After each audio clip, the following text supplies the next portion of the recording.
Jasmine from B-GHUD, and today I have with me 9 tips for IELTS speaking.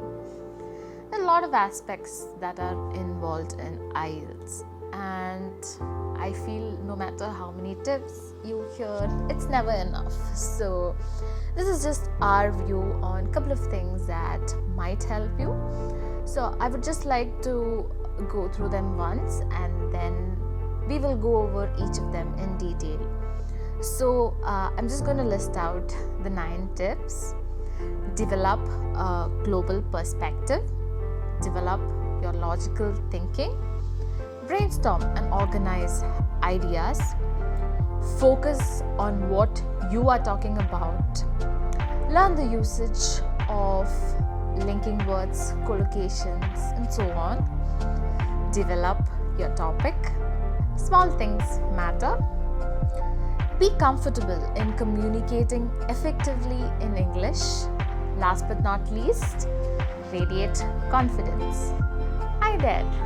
So let's talk about each of these in detail. How can we develop a global perspective? There are lots of ways to do that. We can read books, watch news, or watch different YouTube channels which give you a lot of information.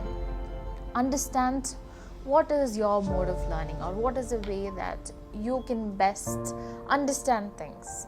Do what you feel is the best way to attain knowledge, or you understand that there is a growth happening. So choose that when it comes to developing a global perspective, broadening your horizons, and eventually learn to analyze your point of view on certain situations. Yes, so make sure you have an awareness of what is going on around you, as we know that IELTS does not have a set syllabus, and it is always skill development to keep your brain working. Yes, to keep your brain thinking and work on broadening your horizons.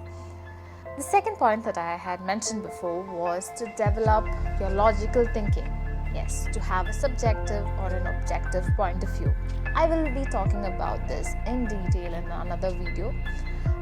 Right now, so we all have different point of view. So I would just like to convey one small point. When we talk about an issue or certain things, we may be used to telling, in my opinion, I feel that it is not a right thing. In my opinion, I feel that it is. So this is your point of view. So that is a subjective point of view. We will go over them in detail. The next point that I was talking about was to focus on what you are talking about. Here is where one of the parameters, which is coherence, comes into play. Be it your IELTS writing or your IELTS speaking, it is very important that you understand throughout that if a question is given, let's say it's about tourism, the pros and cons of tourism, or the benefits and disadvantages of tourism, or the benefits and disadvantages of your lifestyle diseases. Look for the topic. Make sure that you do not deviate from the topic, that you do not go off topic. If it's writing, you have the time to make a note of these points. Have a clear idea, have a plan before you begin. Yes?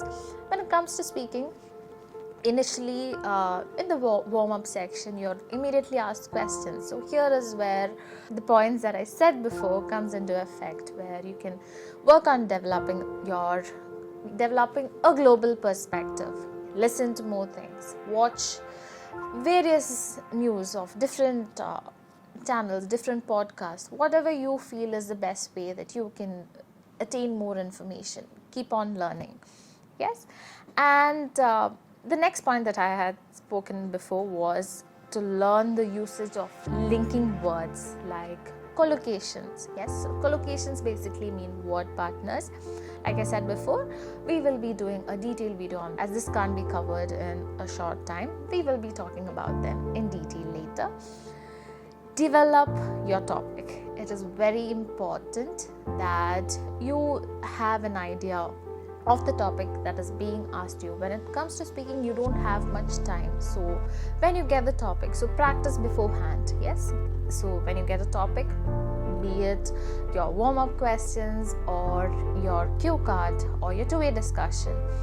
Follow a habit where you get a topic and you can immediately talk about it. How can we do that? Read more, learn more, listen to more things. Yes, keep your eyes open. Next, I would like to talk about how it is very important to be comfortable in communicating effectively in English. It is okay that there are slight hesitations because English is a foreign language for us. Yes, so slight hesitations are okay, but you can always do your best to work on those minute things. As I said before, small things matter. At times there are these subtle aspects of English language that you can focus on that will enable you to eventually attain the goal that you want to. Last but not least, radiate confidence. You can do it, and you've reached so far. So wishing you all the best and hope this video was useful. Do let us know in the comment box below. Thank you.